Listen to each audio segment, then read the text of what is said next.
د حضرت ابوبکر صدیق رضی الله تعالی عنہ د الله تعالی نه ویرا.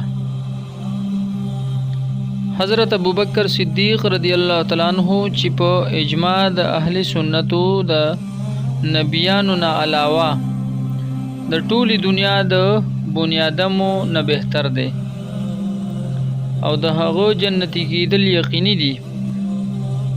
په خپل نبی اکرم صلی الله علیه وسلم د جنتی کېدو زیره ورکړی دی، بلکې د جنتیانو د یوې ډلې سردار یې ښودلی دی او د جنت د ټولو دروازو نه د بلنې خوشخبري یې ورکړې ده.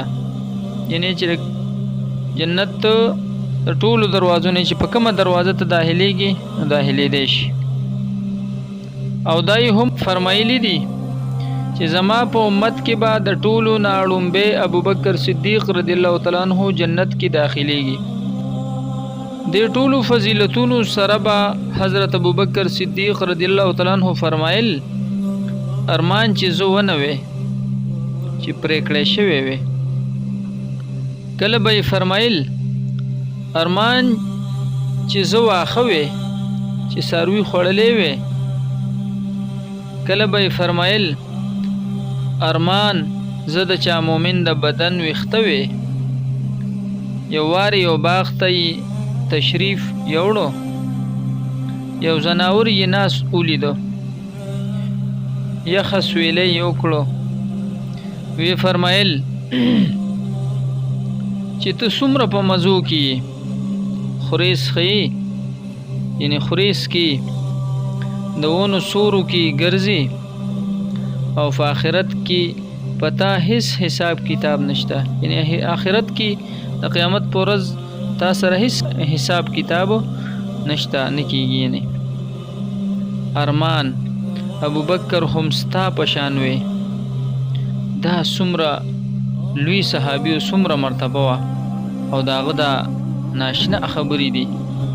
ربیع اسلمي رضی الله تعالی عنہ فرمایي چې یو ځلې په سسیز زما او د حضرت ابوبکر صدیق رضی الله تعالی عنہ په منځ کې څه خبره زیاته شوه، یعنی څه تریخوالی منځ کې رالی او خبره باندې موږ تیز شو یو بل سره، او هغوی ما ته څه سخت لفظ وی چې په ما بد ولګېدو.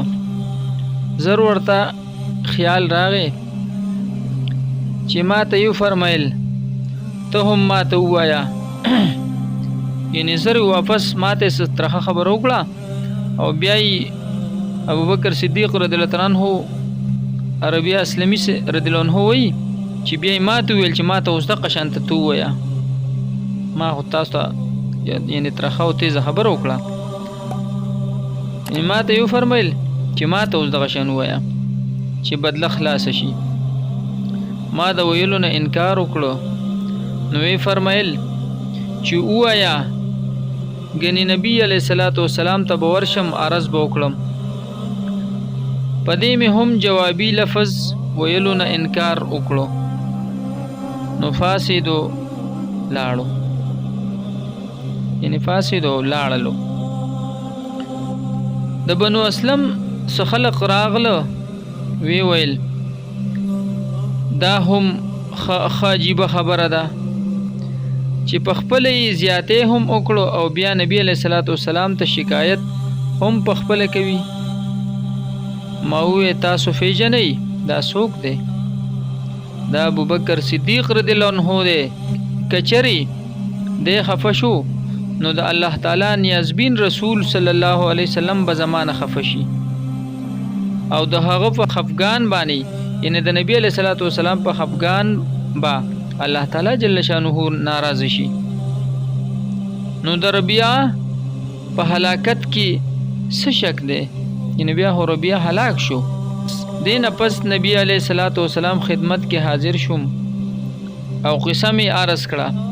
نبی علیه الصلاۃ والسلام فرمایل خدای وکړو تا ته په جواب او بدله کې ویل نو پکار، البته د هغې په بدله کې داسې ووایه چې ابوبکر الله تعالی دې تا معاف کړي، یعنی ابوبکر ما ته چې څه ویلي دي الله تعالی دې تا ته د هغې معافي وکړي، معافي دې الله تعالی تا ته وکړي. دا څومره د لوی فایې صحابي دی، څومره د لوی فایې چې دنیا کې د جنت زیری ورته شوی دی او د هغې باوجود هم هغې داسې الفاظ استعمال کړو چې ارمان چې زه واښه وې د چا مؤمن د بدن ویښته وې ونه وې پرې کړی شوی وې. دا دومره د عاجزۍ او د انکسارۍ یو ناشنا الفاظ. او مونږه که اوس مونږ وګورو نو مونږ څه یو؟ مونږ مونځ هم د مونځ په شان نه دی، اودس هم د اودس په شان نه دی. او څه کوو؟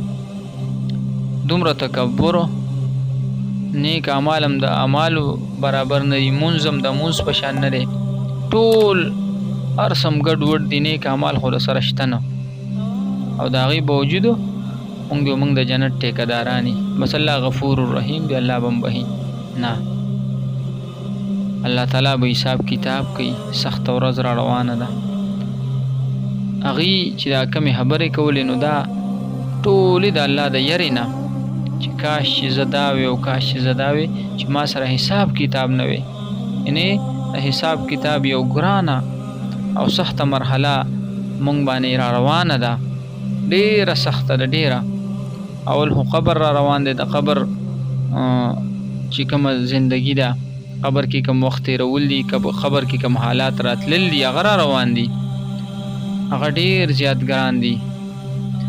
او بیا د قیامت ورځ را روانه ده، ډېره سخته ورځ ده، 50,000 کاله ورځ به وي، ډېره سخته ده، ډېره لږه نه ډېره. خو دا ډېر غټ مراحل زموږ مخې ته را روان دي.